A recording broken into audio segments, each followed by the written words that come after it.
ಇನ್ನು challenging star ನಟ ದರ್ಶನ್ ಅವರ ವಿಚಾರಕ್ಕೆ ಸಂಬಂಧಪಟ್ಟಂತೆ ಇರುವಂತ ಸುದ್ದಿ ಇದು. ನಟ ದರ್ಶನ್ ಅವರು ಜೈಲ್ ಒಳಗಡೆ ಇದ್ದಾರೆ. ಆ ಸುದ್ದಿನ ಅಂದ್ರೆ ಇಲ್ಲ, ಅವರು ಅಭಿನಯಿಸಿರುವಂತ ಡೆವಿಲ್ ಸಿನಿಮಾಗೆ ಸಂಬಂಧಪಟ್ಟಂತ ಸುದ್ದಿ ಇದು. ದರ್ಶನ್ ಸಿನಿಮಾಗೆ ಶುರುವಾಯ್ತಾ ಹಾಗಾದ್ರೆ ಸಂಕಷ್ಟ? ಡೆವಿಲ್ ವಿತರಣೆ ಹಕ್ಕು ಇನ್ನೂ ಸೇಲ್ ಆಗಿಲ್ವಾ ಹಾಗಾದ್ರೆ? ದುಬಾರಿ ರೇಟ್ ಭಯ ಬಿದ್ದು ವಿತರಕರು ಸುಮ್ಮನಾದ್ರ? ಡೆವಿಲ್ ವಿತರಣೆಗೆ ದುಬಾರಿ ಬೆಲೆ ಕೇಳ್ತಿದ್ದಾರಾ ಹಾಗಾದ್ರೆ ಪ್ರೊಡ್ಯೂಸರ್? ಡೆವಿಲ್ ವಿತರಣೆಗೆ 30 ಕೋಟಿಗೂ ಹೆಚ್ಚು ರೇಟ್ ಕೇಳ್ತಾ ಇದ್ದಾರಂತೆ ನಿರ್ಮಾಪಕರು. ವಿಶಾಲ ಕರ್ನಾಟಕದ ವಿತರಣೆ NRAಗೆ 30 ಕೋಟಿ. NRA ಅಂದ್ರೆ ನಾನ್ ರಿಟರ್ನೇಬಲ್ ಅಮೌಂಟ್ ಅಂತ ಅರ್ಥ. ಈ ದುಬಾರಿ ಮೊತ್ತ ಕೊಟ್ಟು ಖರೀದಿಗೆ ವಿತರಕರು ಹಿಂದೇಟಾಗ್ತಾ ಇದ್ದಾರೆ. ಅತ್ತ ಜೈಲಲ್ಲಿರುವಂತ ದರ್ಶನ್ ಡೆವಿಲ್ ಪ್ರಚಾರ ಬರಲ್ಲ ಅನ್ನೋದು ಗೊತ್ತಿರುವಂತ ಸಂಗತಿನೇ, ಅದು ಸಾಧ್ಯನೂ ಇಲ್ಲ. ಇತ್ತ ಕಾಟೇರ ಚಿತ್ರದ ದುಪ್ಪಟ್ಟು ಬೆಲೆಯನ್ನ ಕೇಳ್ತಾ ಇದ್ದಾರೆ. ಡೆವಿಲ್ ರಿಲೀಸ್ಗೆ 23 ದಿನಗಳು ಬಾಕಿ ಇದ್ರೂ ಇನ್ನೂ ವಿತರಣೆ ಆಗಿಲ್ಲ. NRAಗೆ 30 ಕೋಟಿಗೂ ಹೆಚ್ಚು ಕೊಟ್ಟರೆ ಲಾಸ್ ಆಗುವಂತ ಸಾಧ್ಯತೆ ಇದೆ. ಕಾದು ನೋಡುವ ತಂತ್ರದ ಮೊರೆ ಹೋಗಿದ್ದಾರೆ ವಿತರಕರು. ದರ್ಶನ್ ಸಿನಿಮಾಗೆ ಸಂಕಷ್ಟ ಅಂತೂ ಈಗ ಶುರುವಾಗಿದೆ ಅಂತಾನೆ ಹೇಳಬಹುದು. ಡೆವಿಲ್ ವಿತರಣೆ ಹಕ್ಕು ಇನ್ನೂ ಸೇಲ್ ಆಗಿಲ್ಲ. ದುಬಾರಿ ರೇಟ್ ಭಯ ಬಿದ್ದು ವಿತರಕರೆಲ್ಲ ಸುಮ್ಮನಾಗ್ಬಿಟ್ಟಿದ್ದಾರಂತೆ. ಡೆವಿಲ್ ವಿತರಣೆಗೆ ದುಬಾರಿ ಬೆಲೆ ಕೇಳ್ತಾ ಇದ್ದಾರಾ ಪ್ರೊಡ್ಯೂಸರ್? ಡೆವಿಲ್ ವಿತರಣೆಗೆ ಬರೋಬ್ಬರಿ 30 ಕೋಟಿಗೂ ಹೆಚ್ಚು ರೇಟನ್ನ ಕೇಳ್ತಾ ಇದ್ದಾರಂತೆ ನಿರ್ಮಾಪಕರು. ಸೊ ಇದರಿಂದ ಏನಾಗುತ್ತೆ, ಹಿಂದೇಟಾಗ್ತಾ ಇದ್ದಾರೆ ವಿತರಕರೀಗ. ಅತ್ತ ಜೈಲಲ್ಲಿರುವಂಥ ದರ್ಶನ್ ಡೆವಿಲ್ ಸಿನಿಮಾದ ಪ್ರಚಾರಕ್ಕೆ ಬರ್ತಾರಾ ಅಂತ ಅಂದರೆ ನೋ. ಮತ್ತೆ ದರ್ಶನ್ ಅವರು ಹೊರಗಡೆ ಇದ್ದಿದ್ರೆ ಮೇ ಬಿ ಇಷ್ಟೊತ್ತಿಗೆ ಸೇಲ್ ಆಗಿಬಿಡ್ತಾ ಇತ್ತು. ಇದೆಲ್ಲ ಪ್ರಶ್ನೆಗಳು ಬರ್ತಾ ಇರಲಿಲ್ಲ, ಸಮಸ್ಯೆಗಳು ಉದ್ಭವ ಆಗ್ತಾ ಇರಲಿಲ್ಲ. ಇತ್ತ ಕಾಟೇರ ಚಿತ್ರದ ದುಪ್ಪಟ್ಟು ಬೆಲೆಯನ್ನ ನಿರ್ಮಾಪಕರು ಹೇಳ್ತಾ ಇದ್ದಾರೆ ಡೆವಿಲ್ಗೆ. ಡೆವಿಲ್ ರಿಲೀಸ್ಗೆ 23 ದಿನಗಳು ಮಾತ್ರ ಬಾಕಿ ಇದೆ. ಆದರೂ ಕೂಡ ಬಿಸ್ನೆಸ್ ಇನ್ನೂವರೆಗೂ ಆಗಿಲ್ಲ. ಡೆವಿಲ್ ಸಿನಿಮಾ ಇನ್ನು 23 ದಿನಗಳಲ್ಲಿ ರಿಲೀಸ್ ಆಗುತ್ತೆ ಇಡೀ ರಾಜ್ಯಾದ್ಯಂತ. ಸೊ ಬಿಸ್ನೆಸ್ ಆಗಬೇಕಾಗಿತ್ತು ಎಷ್ಟೊತ್ತಿಗೆ. NRAಗೆ 30 ಕೋಟಿಗೂ ಹೆಚ್ಚು ಕೊಟ್ಟರೆ ಲಾಸ್ ಆಗುವಂಥ ಸಾಧ್ಯತೆ ಇದೆ. ಹಾಗಾಗಿ ಕಾದು ನೋಡುವ ತಂತ್ರದ ಮೊರೆ ಹೋಗಿದ್ದಾರೆ ವಿತರಕರು.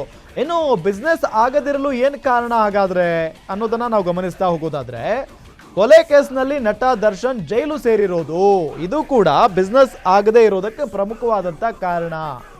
ಇನ್ನು ಡೆವಿಲ್ ಚಿತ್ರದ ಹಾಡುಗಳು ನಿರೀಕ್ಷಿತ ಮಟ್ಟದಲ್ಲಿ ಸಕ್ಸಸ್ ಆಗದಿರೋದು, ಅಂದ್ರೆ ಈ ಹಿಂದೆ ನಾವು ದರ್ಶನ್ ಅವರ ಸಿನಿಮಾಗಳನ್ನ ತೆಗೆದುಕೊಂಡಾಗ ಅವರ ಸಾಂಗ್ಸ್ ಏನಾದರೂ ಬಿಡುಗಡೆ ಆಗಿಬಿಟ್ರೆ ಅದ್ದೂರಿ ಅಂದ್ರೆ ಬಹಳಷ್ಟು ಹಿಟ್ ಆಗ್ತಾ ಇದ್ವು. ಆದ್ರೆ ಈ ಡೆವಿಲ್ ಚಿತ್ರದ ಹಾಡುಗಳು ಅಷ್ಟೊಂದು ನಿರೀಕ್ಷಿತ ಮಟ್ಟದಲ್ಲಿ ಸಕ್ಸಸ್ ಆಗಿಲ್ಲ. ಇದೇ ವಿಚಾರಕ್ಕೆ ಸಂಬಂಧಪಟ್ಟಂತೆ ಡೀಟೇಲ್ಸ್ ಕೊಡ್ತಾರೆ ನಮ್ಮ ಫಿಲಂ ರಿಪೋರ್ಟರ್ ಕೀರ್ತಿ ಪಾಟೀಲ್. ನೇರ ಸಂಪರ್ಕದಲ್ಲಿ ಜಾಯ್ನ್ ಆಗಿದ್ದಾರೆ. ಕೀರ್ತಿ ಪಾಟೀಲ್, ಬಹಳಷ್ಟು ಸಮಸ್ಯೆಗಳಾಗ್ತಾ ಇದೆ ಡೆವಿಲ್ ಸಿನಿಮಾಗೆ, ಬಿಸ್ನೆಸ್ ಇದುವರೆಗೂ ಕೂಡ ಆಗಿಲ್ಲ ಅನ್ನೋದು ಗೊತ್ತಾಗ್ತಾ ಇದೆ. ಏನು ಕಾರಣ, ಡೀಟೇಲ್ಸ್ ಕೊಡ್ತಾ ಹೋಗೋದಾದ್ರೆ?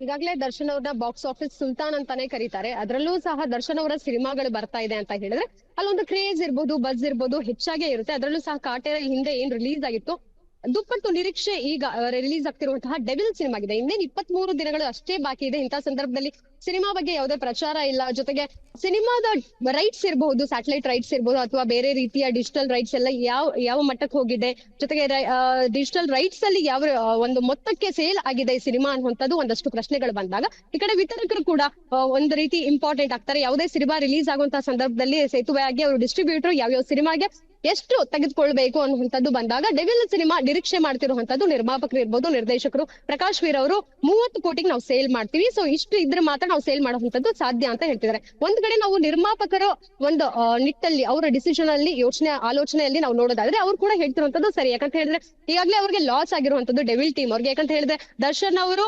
ಆರೋಪಿಯಾಗಿ ಜೈಲಿಗೆ ಸೇರಿದ್ರು, ಅದಾದ್ಮೇಲೆ ಅವ್ರನ್ನ ಹೊರಗೆ ಕರ್ಕೊಂಡು ಬಂದು ಥೈಲ್ಯಾಂಡ್ ಹೋಗಿ ಶೂಟಿಂಗ್ ಎಲ್ಲ ಮಾಡಿದ್ರು. ಹೀಗಾಗಿ ಒಂದಷ್ಟು ಹಣಕಾಸಿನ ವಿಚಾರದಲ್ಲಿ ಫೈನಾನ್ಷಿಯಲಿ ಅವರು ಹೆಚ್ಚಿನ ಖರ್ಚನ್ನ ಮಾಡ್ಬೇಕಾಯ್ತು ಸಿನಿಮಾದಲ್ಲಿ. ಹೀಗಾಗಿ ಏನ್ ಅವ್ರ ಬಜೆಟ್ ಇತ್ತು ಮಿತಿ ಮೀರಿ ಬಜೆಟ್ ಈಗ ಎಕ್ಸ್ಟೆಂಡ್ ಆಗಿದೆ. ಹೀಗಾಗಿ ಆ ಎಲ್ಲ ಖರ್ಚನ್ನು ಸಹ ಅವ್ರು ಮತ್ತೆ ಒಂದೇ ಸರಿಸಮಾನವಾಗಿ ತೆಗೆದುಕೊಳ್ಬೇಕು. ಜೊತೆಗೆ ಈಗ ನೆಕ್ಸ್ಟ್ ಆಡಿಯನ್ಸ್ ಇರ್ಬೋದು, ಥಿಯೇಟರ್ ವೈಸ್ ರಿಲೀಸ್ ಮಾಡುವಂತ ಸಂದರ್ಭದಲ್ಲಿ ಯಾವ ರೀತಿ ಕಲೆಕ್ಷನ್ ಬರುತ್ತೆ, ಬಾಕ್ಸ್ ಆಫೀಸ್ ಕಲೆಕ್ಷನ್ ಯಾವ ರೀತಿ ಆಗುತ್ತೆ ಎಲ್ಲವೂ ನೋಡೋದಾದ್ರೆ ಪ್ರಾಫಿಟಬಲ್ ಆಗಿರ್ಬೇಕು ಅನ್ನುವಂತ ಕಾರಣದಲ್ಲಿ ಅವರು NRA ಇರ್ಬೋದು, ನಾನ್ ಏನ್ ರಿಟರ್ನಬಲ್ ಅನ್ನುವಂಥದ್ದು ಇರುತ್ತೆ, ಆ ಈ ವಿಚಾರವನ್ನ ಹೇಳಿರುವಂತದ್ದು ಯಾವುದೇ ರೀತಿ ಲಾಸ್ ಆಗುವಂತಹ ಸಾಧ್ಯತೆ ಡಿಸ್ಟ್ರಿಬ್ಯೂಟರ್ಗೆ ಇರುತ್ತೆ ಹೊರತಾಗಿ ನಿರ್ಮಾಪಕರಿಗೆ ಅದು ಇರೋದಿಲ್ಲ. ಹೀಗಾಗಿ ಡಿಸ್ಟ್ರಿಬ್ಯೂಟರ್ ತಮ್ಮ ಡೆವಿಲ್ ಸಿನಿಮಾವನ್ನ ಏನಾದ್ರೂ ನಾವು ತೆಗೆದುಕೊಂಡ್ರೆ ಇದು ನಮಗೆ ಲಾಸ್ ಆಗುವಂತಹ ಸಾಧ್ಯತೆ ಇದೆ. ಮೊದಲನೇದಾಗಿ ನಾವು ನೋಡೋದಾದ್ರೆ ಸಿನಿಮಾದ ಪ್ರಚಾರಕ್ಕೆ ದರ್ಶನ್ ಅವರು ಇರ್ಬೇಕಾಗಿತ್ತು, ಆದ್ರೆ ಜೈಲಲ್ಲಿರುವಂತಹ ಕಾರಣದಿಂದ ಅವರು ಪ್ರಚಾರದಲ್ಲಿ ಇಲ್ಲ. ಜೊತೆಗೆ ಸಾಕಷ್ಟು ಈಗ ಸಾಮಾಜಿಕ ಜಾಲತಾಣದಲ್ಲಿ ಅವರ ಫ್ಯಾನ್ ಪೇಜ್ ಗಳಲ್ಲಿ ಅದು ಡೆವಿಲ್ ಸಿನಿಮಾ ಏನು ಒಂದಷ್ಟು ಬಸ್ ಕ್ರಿಯೇಟ್ ಆಗ್ತಿದೆ ಹೊರತಾಗಿ ಬೇರೆ ಏನು ಕ್ರಿಯೇಟ್ ಮಾಡ್ತಿಲ್ಲ. ಪ್ರಚಾರ ಅನ್ನುವಂಥದ್ದು ಅಷ್ಟಾಗಿ ಪ್ರಮೋಷನ್ ಆಗ್ತಿಲ್ಲ ಅನ್ನುವಂಥದ್ದನ್ನ ಈ ಕಡೆ ಡಿಸ್ಟ್ರಿಬ್ಯೂಟರ್ ಕಡೆಯಿಂದ ಬರ್ತಿರುವಂತದ್ದು. ಮತ್ತೊಂದು ಪ್ರಮುಖ ವಿಚಾರ ನಾವು ನೋಡೋದಾದ್ರೆ ಡಿಸೆಂಬರ್ ನಲ್ಲಿ big stars, Kannada big stars cinema release ಆಗ್ತಿದೆ.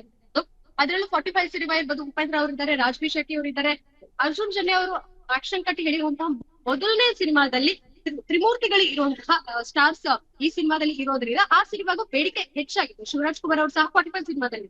ಇನ್ನು ಈ ಕಡೆ ಡೆವಿಲ್ ಸಿನಿಮಾ ರಿಲೀಸ್ ಆಗ್ತಿರುವಂತಹ ಹೊತ್ತಲ್ಲಿ ಅದೇ ಡಿಸೆಂಬರ್ 25ಕ್ಕೆ ಮಾರ್ಕ್, ಸುದೀಪ್ ಅವರ ಮಾರ್ಕ್ ಸಿನಿಮಾ ಕೂಡ ರಿಲೀಸ್ ಆಗ್ತದೆ. ಸೊ ಬಿಗ್ ಸ್ಟಾರ್ಸ್ ಸಿನಿಮಾ ಇರೋದ್ರಿಂದ ಡಿಸ್ಟ್ರಿಬ್ಯೂಟರ್ ಕೂಡ ಈಗಾಗಲೇ ಆ ಕಡೆ ಟೈಅಪ್ ಆಗಿರುವಂತದ್ದು. ಹೀಗಾಗಿ ಡೆವಿಲ್ ಸಿನಿಮಾಗೆ 30 ಕೋಟಿ ಕೊಟ್ಟು ನಾವೇನಾದ್ರೂ ಈ ಸಿನಿಮಾ ತೆಗೆದುಕೊಂಡ್ರೆ ನಮ್ಗೆ ಏನಾದ್ರು ಪ್ರಾಫಿಟ್ ಆಗುತ್ತಾ, ಎಕ್ಸ್ಟ್ರಾ ಪ್ರಾಫಿಟ್ ಅನ್ನೋದು ಡಿಸ್ಟ್ರಿಬ್ಯೂಟರ್ ಯಾವಾಗ್ಲೂ ಯೋಚನೆ ಮಾಡ್ತಿರ್ತಾರೆ. ಅಕಸ್ಮಾತ್ ಈಗ ಏನಾದ್ರು 30 ಕೋಟಿ ಕೊಟ್ಟು ಅವರು ಡಿಸ್ಟ್ರಿಬ್ಯೂಟರ್ ಯಾರು ಮುಂದೆ ಬರ್ಲಿಲ್ಲ ಅಂತ ಹೇಳ್ತಾರೆ, ಜಯಮ್ಮ ಅವರೇ ಪ್ರೊಡ್ಯೂಸ್ ಆಗಿರುವಂತದ್ದು. ಸೊ ಹೀಗಾಗಿ ಡೆವಿಲ್ ಸಿನಿಮಾದ ನಿರ್ಮಾಪಕರೇ ಈ ಸಿನಿಮಾವನ್ನ ಡಿಸ್ಟ್ರಿಬ್ಯೂಟ್ ಮಾಡುವಂತ ಎಲ್ಲ ಸಾಧ್ಯತೆ ಕೂಡ ಇರೋ. ಥ್ಯಾಂಕ್ ಯು ತಮ್ಮೆಲ್ಲ ಮಾಹಿತಿಗಾಗಿ.